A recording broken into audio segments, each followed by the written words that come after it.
Mis queridos amigos, Antonio y Alberto, ¿cómo hemos disfrutado en el estudio de esta escuela sabática durante estos 3 meses? Hemos estado aquí. Ha sido una delicia.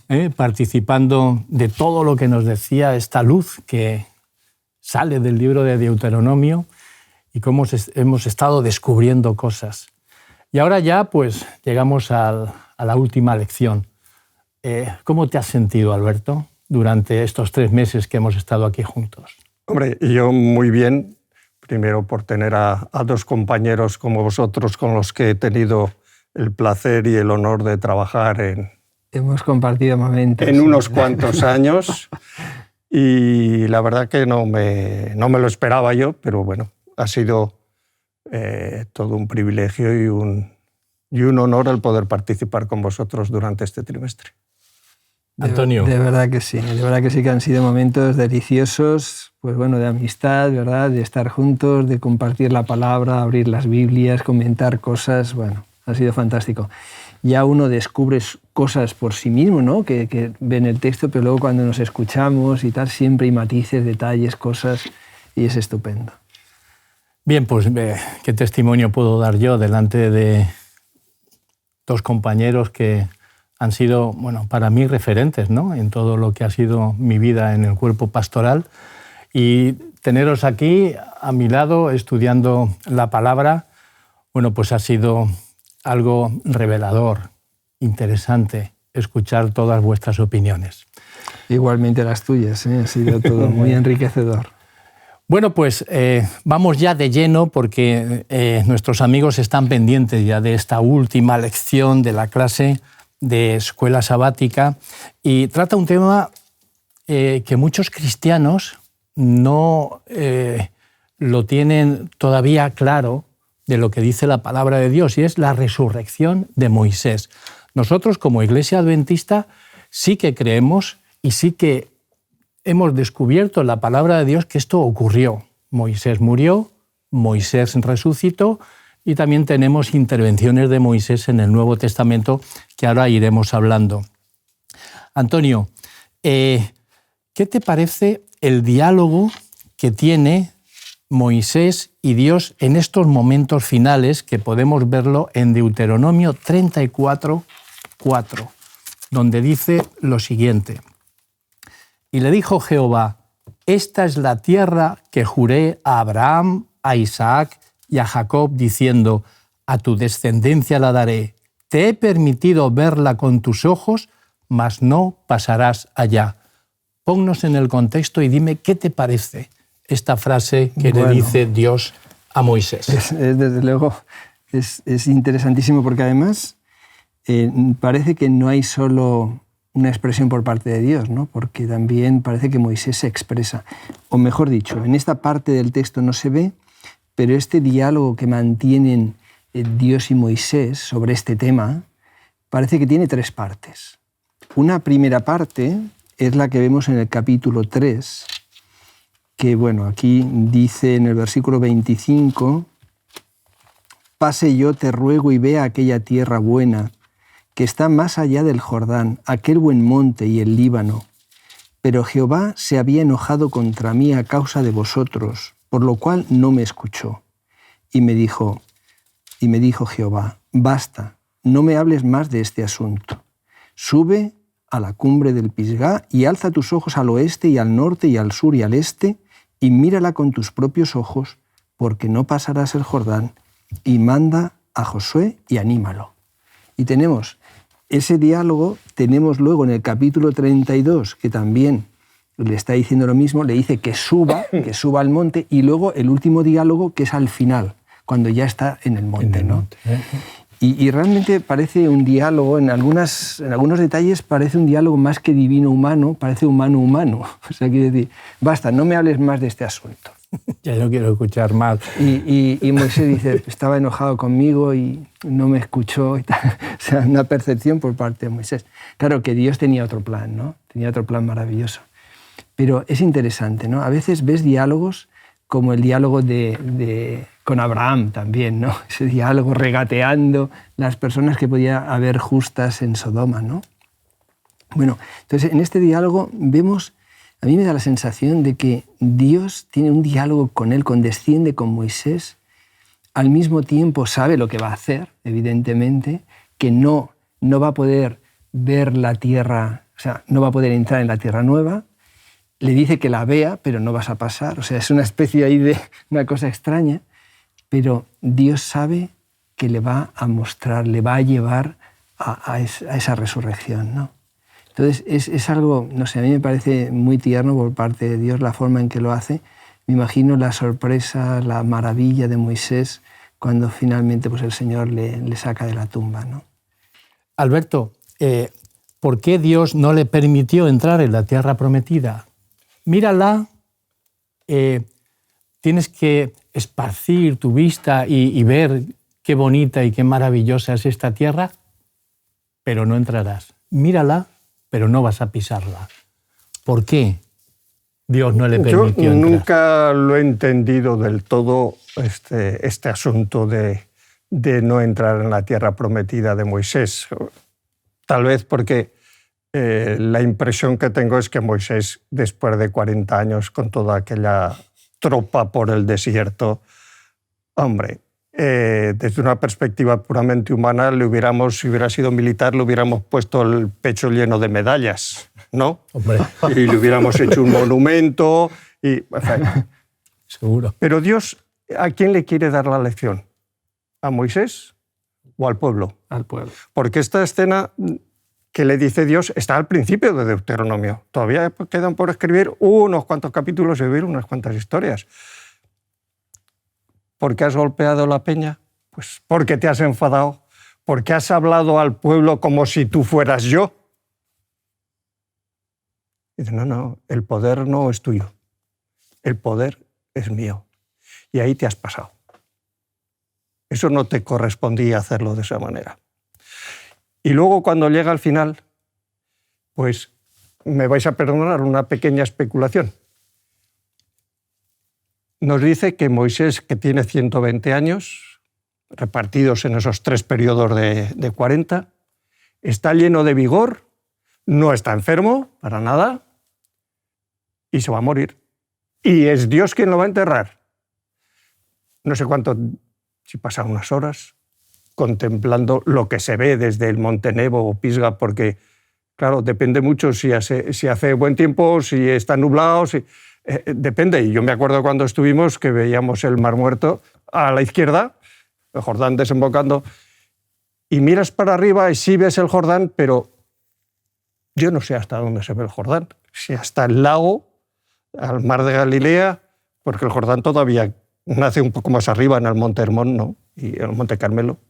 Y no lo sé, si ve hasta el Líbano, como él quería ver, pues hombre, hace falta tener muy buena vista, o usar un telescopio, o simplemente que el Señor te muestre la escena, ¿no? Que era lo más fácil. Es lo que parece que dice la hermana White, sí. que le mostró de una forma sobrenatural. Ahora, en ese tiempo o durante ese tiempo, y antes de decir, bueno, pues hasta luego, ¿qué más le dice el Señor? Le dice su plan de que lo va a resucitar y lo va a llevar al cielo ya. ¿Qué hubiera cambiado en realidad para Moisés? Nada. Porque si entre la muerte y la resurrección no hay tiempo, lo mismo da que pasen 2 horas que 3000 años. Es igual. O sea que el efecto personal para Moisés, la única cosa es que él, si tenía claro que el Hijo de Dios había de cumplir un ministerio y había de volver al mundo una segunda vez, pues bueno, eso se lo perdió. ¿O no se lo perdió? Porque si el Señor, como dice la epístola de Judas, lo resucita y lo entierra, y luego va a aparecer en la transfiguración con Elías como los 2 tipos de los que no han pasado por la muerte o no pasarán por la muerte y los que han pasado por la muerte, a excepción de Enoc, que es otro caso excepcional, pues bueno, ¿le dijo Dios algo del plan inmediato que tenía o no hacía falta que le dijera nada? Yo me imagino que Moisés cuando resucita, pues resucita donde el Señor lo ha enterrado, ¿no? Claro, seguramente. Y el Señor dice, Señor, ¿y ahora qué? ¿Cuánto tiempo ha pasado? Eso yo no lo he encontrado, el dato. No. ¿Cuánto tiempo pasa entre que muere y Dios lo entierra y resucita? Pero seguro que tiene alguna pregunta que hacer, si hay algún ángel a su lado, que sería normal. ¿En qué año estamos? ¿Cuánto tiempo hace que el pueblo de Israel está aquí? Bueno, entre el año que muere, más o menos 1400 y pico, y que aparece en la transfiguración, hay un lapso de tiempo que pueden pasar muchas cosas. Pero yo creo, sinceramente, que lo lleva pronto, lo resucita y lo lleva al cielo para que contemple la historia de su pueblo y el cumplimiento de salvación, sobre todo la venida del Mesías. Y él es testigo directo, desde el cielo, que no sé cómo se hace eso, pero desde el cielo. Es bonito, ¿no?, entrar en todo esto que nos ha presentado, que nos ha presentado Alberto, porque yo voy también en esa línea. Moisés muere con 120 años y resucita, yo pienso que es dentro de poco, y entonces él se ve pues jovial, joven, diciendo, wow, lo ves, Moisés, tú querías entrar allí ya viejito, igual tenías algún dolor, ¿no?, ahí en los lumbares, y tenías alguna rodilla que no te iba bien, y ahora, ¿cómo te encuentras? Wow, pues tenías razón. Qué bonito es confiar siempre en las promesas de Dios, que siempre tiene algo mejor de lo que tú estás pensando. Y es decir, Señor, déjame pasar. No. Es que te voy a dar algo mejor. Es que esto es el cumplimiento de Efesios, ¿no? Cosas, mejores de las que nosotros pediríamos, ¿no? Bueno, y hay algo que también me gustaría decir. Es cierto que Moisés golpea la roca 2 veces. Pero es que tenemos un precedente donde 40 años antes, en el desierto, también están pidiendo agua, no tienen agua, y allí el Señor le dice a Moisés, se encuentra en Éxodo, le dice, golpea la roca. Uh-huh. Y entonces él golpea la roca y sale agua, y eso se le quedó a Moisés allá. Uh-huh. 40 años después, ya entrando, ya en un lugar, vuelve otra vez a ocurrir la misma situación. No tenemos agua, no teníamos que haber salido. Y el Señor le dice, háblale, habla a la roca. Pero Moisés, que estaba en sus asuntos y se encontraba, estaba en contra del pueblo porque se había comportado de esa manera y ocupa, como se ha dicho, ese lugar de Dios diciendo, ¿pero qué os creéis? Y airado como se encontraba, va a la roca y le golpea una vez. Y allí no sale nada. Y entonces la palabra de Dios nos dice que le golpeó 2 veces. Y entonces vuelve a golpear otra vez y empieza a salir el agua. Y ahí vemos que el Señor, en su amor, en su misericordia, dice, es que no te dije yo que le hablaras. Es que eso de golpear ya finalizó. Ahora estamos en el hablar. Dice nuestra hermana Elena, en Patriarcas y Profetas, dice, por su acto temerario, Moisés restó fuerza a la lección que Dios se proponía enseñar. Siendo la roca un símbolo de Cristo, había sido herido una vez, como Cristo había de ser ofrecido una vez. La segunda vez bastaba hablar a la roca, así como ahora solo tenemos que pedir las bendiciones en el nombre de Jesús. Al herir la roca por segunda vez, se destruyó el significado de esta bella figura de Cristo. Luego entonces vemos ahí que el libro de Deuteronomio también revela algo muy bonito. Pero en su ira, en su enfado, Moisés desperdició esa figura que tenemos ahí puesta. Qué lecciones tan bonitas, ¿verdad? Lo que estáis comentando. A mí me hace pensar Moisés, este hombre manso, humilde, ¿verdad? Y sin embargo que perdió un poquito ahí los papeles, ¿no? Y realmente, ¿cómo tenemos que velar, ¿Cómo tenemos que velar todos nosotros? Porque, bueno, yo me parece que no soy de enfadarme mucho, en general, pero las veces en que me he enfadado más, me acuerdo y me lamento. Me acuerdo y me lamento. Porque realmente Dios es un Dios que actúa con suavidad, actúa con... Y antes os comentaba un texto, ¿verdad?, de Oseas, que dice, por eso he aquí que yo la voy a seducir y la llevaré al desierto y hablaré a su corazón, ¿no? O sea, Dios se acerca tiernamente a nosotros. Y quizás ese rasgo que mostró en ese momento Moisés, ¿verdad? Llevado de, humanamente lo podemos entender perfectamente, ¿verdad? Su reacción, pero sin embargo no representaba a Dios. Y estamos llamados a representar a Dios con nuestro carácter y dar un testimonio delante de las personas de humildad, de sencillez, de mansedumbre. Y cuando no lo hacemos, yo a veces no lo he hecho desde luego, te queda ese regusto amargo, porque no revelas, no muestras lo que Dios es y lo que quiere hacer en nuestra vida. Qué bonito, interesante todo lo que estamos diciendo. Alberto, ¿dónde podemos ver en las Sagradas Escrituras que Moisés resucitó? Porque nosotros como pueblo siempre sostenemos todas nuestras doctrinas a través de las Sagradas Escrituras. ¿Aquí dónde lo podemos ver? El único texto directo que tenemos está en la Epístola de Judas, que no tiene más que un capítulo, así que quien lo quiera buscar es muy fácil de encontrar. ¿Y la Epístola de Judas, donde nos dice que Miguel, vamos a que es leerlo, una si figura de Cristo, si te pues parece, tiene dices, que lidiar con el diablo, que lo quiere retener en la tumba. leo Sí. en el versículo 9. Pero cuando el arcángel Miguel contendía con el diablo, disputando con él acerca del cuerpo de Moisés, no se atrevió a proferir juicio de maldición contra él, sino que dijo, el Señor te reprenda. Disputaba Sí. con el cuerpo, con Satanás disputaba por el cuerpo, es mío, no, es mío. Y ya...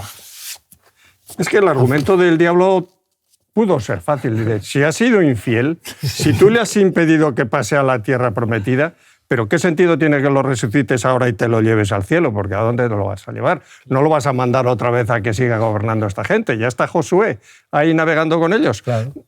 No, pero el diablo intenta. Lo intenta siempre, con la tentación, y luego intenta retenernos. Como decía alguien, dice, primero con la tentación nos dice, no pasa nada, no es importante, tira para adelante, lo vas a pasar fenómeno. ¿Te importa lo que diga Dios? Hombre, si eso son leyes muy antiguas, y de aquí lo que se trata es que seas libre, que le des rienda suelta a lo que te pide el cuerpo y ya está. Después, una vez que hemos caído, estás hundido, ¿eh? Ya no tienes remisión, el único que te puede echar una mano soy yo. Así que vamos a hacer una alianza tú y yo. Y la literatura de vender el alma al diablo, yo que sé cuántas historias hay, o caer sencillamente en las falsas soluciones para la inmortalidad, que son las fórmulas espiritistas, que hay cientos de ellas diferentes. Yo no sé cómo fue esa discusión o esa pelea. Yo no creo que Miguel se disputara con él, simplemente le dijo que Dios te reprenda. ¿Dónde podemos ver a Moisés después vivo en los evangelios? Ajá, yo tengo, bueno, antes lo comentaba Alberto, ¿no? En la transfiguración, ese momento maravilloso con Pedro, Juan y Santiago, ¿no? Allí, que bueno, Pedro quería hacer tiendas allí, quedarse allí porque aquello era maravilloso, ¿no? Pero volviendo un poquito a la idea que estabas comentando tú ahora, Alberto, realmente yo tengo la sensación de que el que defendía lo justo era Satanás. O sea, la justicia la defendía Satanás, era su argumento. Pero Jesús argumentó desde la justicia y la gracia. O sea, la justicia merecía la muerte, pero la gracia daba la resurrección. Y entonces es la diferencia de ir de justicieros, que lo hemos comentado antes un poquito, o ir con la justicia y la gracia. Y entonces Jesús se anticipó a su sacrificio, ¿verdad? Y resucitó a Moisés. Tenía el propósito, ¿no?, de encontrarse con Jesús. Después de 1450 años se encontraría con Jesús junto con su amigo Elías, y allí se encontraba en el monte de la Transfiguración. Bueno, digo que lo de amigo es porque harían amistad a partir de ese momento, ¿no? Leemos. Elías vino bastante después. Vino después, claro. Bastante después. 700 años después vendría él. Vemos en Deuteronomio capítulo 3, 25, donde dice, aquí es donde habéis comentado que es la primera conversación, ¿no?, que tiene con el Señor. Pase yo, te ruego, y vea aquella tierra buena que está más allá del Jordán, aquel buen monte y el Líbano. Pase yo. Entonces yo quería hacer referencia a una cita que me he encontrado en Patriarcas y Profetas, donde dice nuestra hermana Elena: el monte de la transfiguración, allí era el monte dentro de la heredad de su pueblo, testificando en favor de aquel en quien se concentraban todas las promesas de Israel. Ese buen monte era el monte de la transfiguración, donde Moisés lo vio y dijo: y aquel buen monte, allí te vas a encontrar tú, con aquel profeta que yo mandaré, y le vas a animar junto con Elías. Entonces, ¿tengo una obra yo que hacer después de muerto, resucitado? Claro que sí. Es que a mí me interesan tanto Moisés como Elías, que son los dos profetas por referencia que tiene el pueblo de Israel. Allí vais a estar animando a Jesús para que siga para adelante. Y entonces aquellos 3 discípulos, Pedro, Juan y Santiago, estaban tan a gusto, tan bien, allí viendo a Jesús glorificado, viendo a su Moisés querido, viendo a su Elías, diciendo: Pedro, mira, nos vamos a quedar aquí, hago unas tiendas de campaña y déjate. Pero claro, Jesús dijo: mirad, hemos estado muy bien aquí en el monte, pero hay que bajar al valle, hay que seguir haciendo nuestra obra. Eso le pasó a la hermana Juay también, ¿no? Cuando estuvo en las visiones y quería, le costaba bajar, ¿no? Al valle, a la tierra. Todo era oscuro. Sí, sí, sí. Alberto, ¿a quién tenemos más allí resucitado? Porque hay una aportación que nos hace Pablo en 1 Corintios capítulo 15, versículo 13. Hay una aportación interesante que nos hace allí Pablo, porque tenemos allí una gran familia. En 1 Corintios 15, ¿lo tienes ahí? Nos habla de la resurrección. En el versículo 12 dice: pero si se predica de Cristo que resucitó de los muertos, como dicen algunos entre vosotros que no es resurrección de los muertos. Quiere decir que hay cierto tipo de creencias que tienen los primeros cristianos. Está hablando de primeros cristianos, tal vez procedentes de los saduceos, sí, que no creían en la resurrección, que siguen con esa influencia cultural y religiosa a la que no han sido capaces de renunciar todavía, de que no hay resurrección de los muertos. Y luego, pues es cuando empieza el comentario, dice: porque si no hay resurrección de muertos, tampoco Cristo resucitó. Y si Cristo no resucitó, vana es entonces nuestra predicación y vana es también nuestra fe, que creemos. Bueno, aquí diríamos en Valencia, donde estamos, que es una falla, una traca, un petardo, mucho ruido, pero nada. Claro, Pablo habla de la resurrección. Fue resucitado para nuestra justificación. Claro, o sea, forma parte esencial. Dice: y somos hallados falsos testigos de Dios si Cristo no resucitó, porque hemos testificado de Dios que resucitó al Cristo, al cual no resucitó, si en verdad los muertos no resucitan. Y luego ese texto que conocemos muy bien: porque si los muertos no resucitan, tampoco Cristo resucitó. La fe es vana, los que durmieron en Cristo perecieron. Si solamente esperamos en Cristo, somos entonces los más dignos de conmiseración de todos los hombres. Quiero hacer hincapié en esto que estás comentando, porque se hace mucho énfasis en la resurrección, y el libro de Deuteronomio pues también acaba así, ¿no? Hemos estado viendo énfasis en la resurrección. Y dime, Antonio, ¿hay representación de la familia humana allá en el cielo? De alguna forma, estos personajes, ¿verdad?, que conocemos, pues van por delante de nosotros, ¿no? Y nos dan esa seguridad de que efectivamente es un camino... Y todos los que resucitan en ocasión de la muerte de Cristo, que aparecieron a muchos, ahí están, que ascendieron con él al cielo. Ahí no sabemos exactamente cómo, pero ascendieron con él al cielo. No sabemos quiénes ni tal, pero sabemos que hay personas allí. Sí. Sí. Me encanta cuando Jesús se presenta a María, cuando resucita él, y le dice: ve a mis hermanos y diles. Ve a mis hermanos. Es que Jesús es nuestro hermano mayor y es parte de la familia. Y allí nos está garantizando que de una manera tenemos ya una representación familiar, allí una representación humana, diciendo: estamos esperando que cumpláis con vuestra misión. ¿Para qué? Pues para dar cumplimiento a todo lo que dice la palabra de Dios. Cumplid vuestra misión, que yo estoy muy cerca y voy a ir y a resucitaros a todos los que habéis creído en nuestro Señor Jesús. Bien, mis amigos, pues esto hemos concluido. hemos dado evidencia de que este libro es un libro fantástico, fenomenal, y me gustaría que ya en estos últimos minutos dijerais, antes de acabar con una oración, dijerais unas palabras a nuestra audiencia que ha estado ávida en escuchar todo lo que aquí se ha estado diciendo. Adelante, Alberto. Bueno, yo creo que, como siempre que estudiamos la Biblia, llegamos a la conclusión de que Dios tiene un plan. Nos guste o no nos guste, lo aceptemos o no lo aceptemos, Dios tiene un plan para este mundo, para cada uno de nosotros y para el universo, y que ese plan consiste en una restauración de todas las cosas a lo que era, a lo que fue antes de que el pecado y el mal existieran. Cuando eso lo aceptamos como perspectiva, y además perspectiva próxima, yo creo que eso nos tiene que dar no solo esperanza, sino una paz, una seguridad lejos de cualquier presunción que nos permita superar las circunstancias a veces negativas de la vida y dar testimonio a los demás, ante todo, de que Dios nos ama. Hasta cuando nos parece que Dios nos ha olvidado. Porque a veces pensamos, ¿se habrá olvidado Dios de mí? ¿Por qué me pasan estas cosas? ¿Qué he hecho para merecer esto? Bueno, Dios no se olvida nunca. Dice como la madre no se olvida de sus hijos, ni la gallina de sus polluelos. Dios nos ama, y nos ama más todavía de lo que nosotros amamos a nuestros propios hijos. Así que podemos confiar en Él. Gracias, Alberto, por estas palabras. Antonio.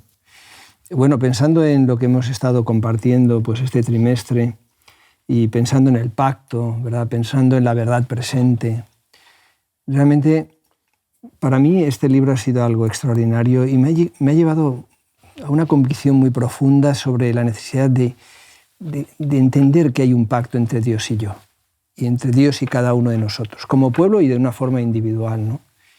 Y un pacto donde está el amor, está la obediencia, y todo esto es verdad súper presente. O sea, estamos en un momento que realmente a las puertas de la Tierra Nueva, ¿verdad? Pues, en fin, no sé, creo que este libro nos exhorta, ¿verdad?, a estrechar nuestra comunión con Dios de una forma plena, a obedecerle, a seguir sus caminos. Él ha trazado un camino que dice en el capítulo 5, ha trazado un camino para que seamos felices, para que crezcamos, seréis fortalecidos. Bueno, lo que decías, Alberto, tiene un proyecto, tiene un plan, hace un pacto con nosotros, nos quiere llevar a esa tierra nueva y todo por un amor infinito que nos tiene a cada uno. Pues muchas gracias, queridos amigos. Y ahora pues vamos a hacer una oración y elevar nuestro espíritu, nuestra alma a nuestro Señor Jesús. Vamos a orar. Bendito y amoroso Padre que moras en los cielos, te damos gracias, Señor, por estos momentos, estos meses que hemos estado aquí escudriñando y buceando por este libro fantástico que es el libro de Deuteronomio. Gracias porque hemos encontrado un libro actual que nos hace ver y estudiar que, siguiendo todos los consejos que nos dice, nos acercamos mucho más a ti. Gracias también por todos tus hijos que han estado pendientes de todas estas retransmisiones, de todos estos estudios. Y te pedimos de una manera directa que nos unjas, que nos bautices con tu Santo Espíritu.